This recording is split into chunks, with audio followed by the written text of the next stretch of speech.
સમાચાર નવસારીથી બિલીમોરામાં હાર્ડવેરની દુકાનમાં આગ લાગી। આંતલિયા નજીક રહેણાંક વિસ્તારમાં આવેલી છે આ દુકાન। શ્રી વિનાયક હોમ્સ એપાર્ટમેન્ટમાં આવેલ દુકાનમાં આગનો બનાવ। આગ લાગતા અફરાતફરી મચી। બિલીમોરા નગરપાલિકાના ફાયર ફાઇટર ઘટના સ્થળે પહોંચ્યા। આગને ઓલવવાના પ્રયત્નો શરૂ કરાયા છે। હાર્ડવેરની દુકાનમાં આગ લાગી, જેને જોતજોતામાં વિકરાળ સ્વરૂપ ધારણ કર્યું। આસપાસના જે વિસ્તારના લોકો છે તે એકત્રિત થઈ ગયા। ફાયર વિભાગને જાણ કરવામાં આવી છે। ફાયર વિભાગના જવાનોએ આગને ઓલવવાની કામગીરી શરૂ કરી છે। અમદાવાદ મ્યુનિસિપલ કોર્પોરેશનને બોમ્બથી ઉડાવી દેવાની ધમકીનો મામલો। બોમ્બ સ્ક્વોડની ટીમ દ્વારા તપાસ કરતા કોઈ શંકાસ્પદ વસ્તુ નથી મળી, જે બાદ તંત્રે રાહતનો શ્વાસ લીધો છે। ફરી એક વખત ધમકીનો આ સિલસિલો શરૂ થયો છે। મ્યુનિસિપલ કોર્પોરેશનને બોમ્બથી ઉડાવી દેવાની ધમકી આપવામાં આવી। બોમ્બ સ્ક્વોડની ટીમ દ્વારા તપાસ કરવામાં આવતા કોઈ શંકાસ્પદ વસ્તુ નથી મળી, જે બાદ પ્રશાસને રાહતનો શ્વાસ લીધો છે। પરંતુ અહીં જરૂરી એ છે કે આખરે આજે ધમકીભર્યા મેલ કરવામાં આવે છે તે કયા આઈપી એડ્રેસથી કરાય છે? વારંવાર કેમ આ જ પ્રકારની મોડસ ઓપરેન્ડીનો ઉપયોગ કરીને જે આરોપીઓ છે તે અફરાતફરીનો માહોલ સર્જે છે?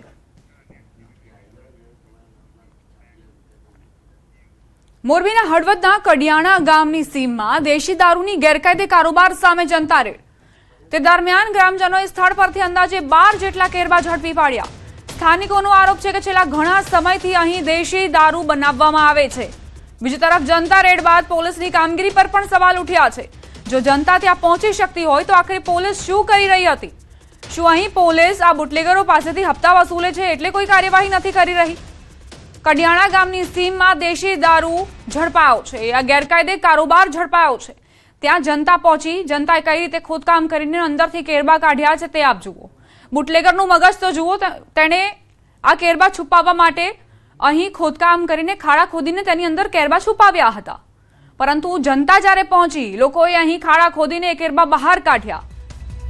કઈ રીતે દેશી દારૂ ઢોળવામાં આવ્યો તેના દ્રશ્યો પણ સામે આવ્યા છે। આખરે પોલીસની નજર સામે આ કારોબાર ચાલી રહ્યો છે કે કેમ તે એક મોટો સવાલ। સંવાદદાતા રવિ જોડાઈ ગયા છે વધુ જાણકારી સાથે। રવિ, જનતા અહીં પહોંચી શકતી હોય તો પોલીસ કેમ નહીં? બિલકુલ, હળવદ તાલુકાના કડિયાણા ગામની સીમમાં દેશી દારૂની જનતા રેડ થઈ છે। એમાં 12 જેટલા કેરબા ગ્રામજનોએ ઝડપી પાડ્યા છે। છેલ્લા ઘણા સમયથી અહીંયા દેશી દારૂ બનાવતા હોવાના આક્ષેપો આવ્યા છે।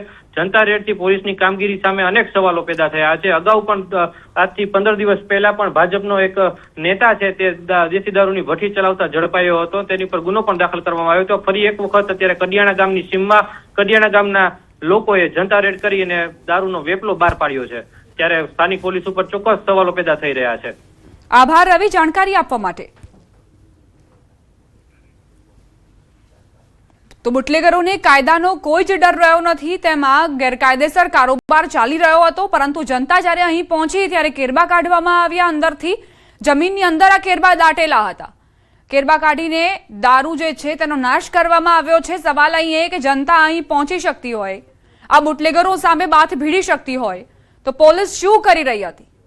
શું પોલીસ સ્ટેશનની અંદર બેસીને કાર્યવાહી કરશે પોલીસ, કે પછી આ બુટલેગરો પાસેથી હપ્તા વસૂલીને પોતાના ઘર ભરી રહી છે એટલે જ કંઈ નથી બોલતી આ બુટલેગરો સામે?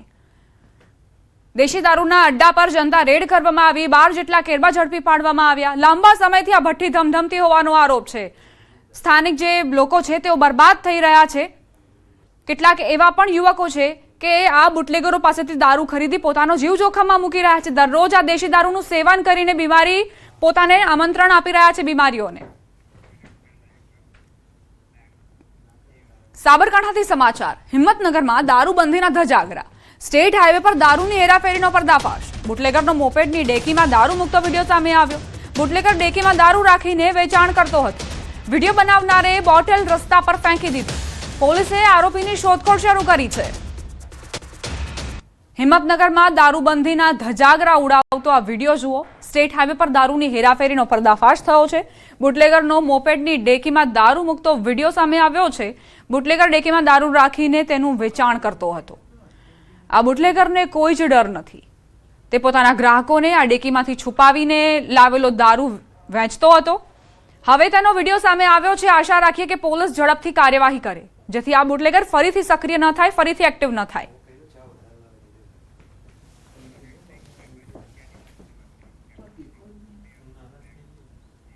હવે આગળ વાત ભૂતિયા ડેમોલેશનની।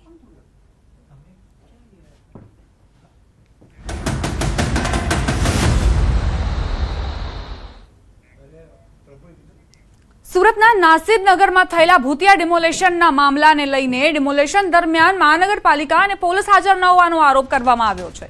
જોકે હવે સામે આવેલા સીસીટીવી ફૂટેજમાં સુરત એસઓજી પોલીસ ડિમોલેશન સમયે સ્થળ પર હાજર હોવાનું સ્પષ્ટ થયું છે કે ત્યાં પોલીસ હાજર જ હતી જ્યારે આ ડિમોલેશન કરવામાં આવ્યું.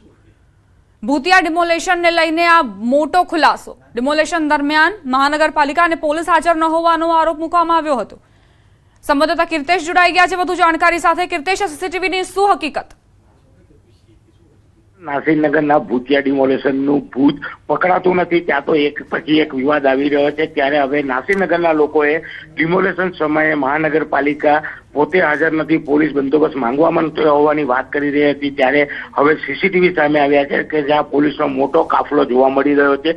ડિમોલેશન દરમિયાન લો એન્ડ ઓર્ડર ના ખરવાય અને ડિમોલેશનમાં જે લોકો નડતરરૂપ થાય તેને હટાવવા માટે પોલીસ બોલાવવામાં આવી હોય તેવા પુરાવા નાસિરનગરના લોકોએ મોકલ્યા છે. ત્યારે બીજી બાજુ પોલીસનું કહેવું છે કે મહાનગરપાલિકા દ્વારા લેખિતમાં 30 પોલીસ કર્મચારીઓનો બંદોબસ્ત માંગવામાં આવ્યો હતો. નાસિરનગર એવો વિસ્તાર છે કે જ્યાં અસામાજિક તત્વો રહે છે, જેને લઈને પોલીસ વિભાગ દ્વારા ખાસ સ્પેશિયલ ઓપરેશન ગ્રુપ એટલે કે એસઓજી ને લો એન્ડ ઓર્ડર જળવાઈ રહે તે માટે ત્યાં સતત પેટ્રોલિંગ કરવાના આદેશ આપવામાં આવ્યા હતા. એટલે કે 30 માણસના પોલીસ બંદોબસ્તની માંગણી મહાનગરપાલિકાએ કરી હોવાનો પોલીસ પાસે લેખિતમાં પુરાવો છે. એટલે કે સમગ્ર ઘટનામાં ડિમોલેશનનું ભૂત મહાનગરપાલિકાના કર્મચારીઓ અને અધિકારીઓ છે, પણ આ ભૂત પોતે ના પકડાય એના લઈને તમામ મામલો બીજા પર દોરી રહ્યા છે. ત્યારે ટૂંક સમયમાં આ મામલે સુરત પોલીસ મોટા ખુલાસા કરે તેની શક્યતાઓ છે, કારણ કે મહાનગરપાલિકાના અધિકારીઓ પોતે ડિમોલેશન કરવા ગયા નથી, પોતે પોલીસ નથી બોલાયા હોવાની વાત કરે છે. ત્યારે સીસીટીવીમાં પોલીસ જોવા મળી રહી છે અને પોલીસ કહે છે કે તેમની પાસે મહાનગરપાલિકાએ લેખિતમાં બંદોબસ્ત માંગ્યા હોવાના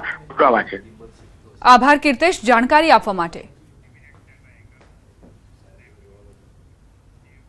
સુરતના ભૂતિયા ડિમોલેશન મામલે નવો ખેલ. ડિમોલેશનના 13 દિવસ બાદ નવું પ્રકરણ. નાસિરનગર તોફાનીઓની વસાહત હોવાનું સાબિત કરવાનો પ્રયાસ. વસાહત તોફાની હોવાનો એસઓજીએ પ્રયાસ કર્યો. 7 મોટા ગુનેગારો રહેતા હોવાની વાત એસઓજીએ કરી. ભૂતિયા ડિમોલેશનને શું ઢાંકવાનો પ્રયાસ થઈ રહ્યો છે? 7 ગુનેગારો માટે 100 મકાનો કેમ તોડ્યા? ઘણા આરોપીઓ નાસિરનગરમાં રહેતા જ નહોતા. સ્થાનિકોએ ન્યૂઝ 18 ગુજરાતી સાથે વાતચીત કરી. જાહેર થયેલા આરોપીઓ નાસિરનગરના ન હોવાનો દાવો કરાયો છે. આરોપીઓના ઘર સુરક્ષિત છે, ગરીબોના ઘર તૂટ્યા હોવાનો આરોપ.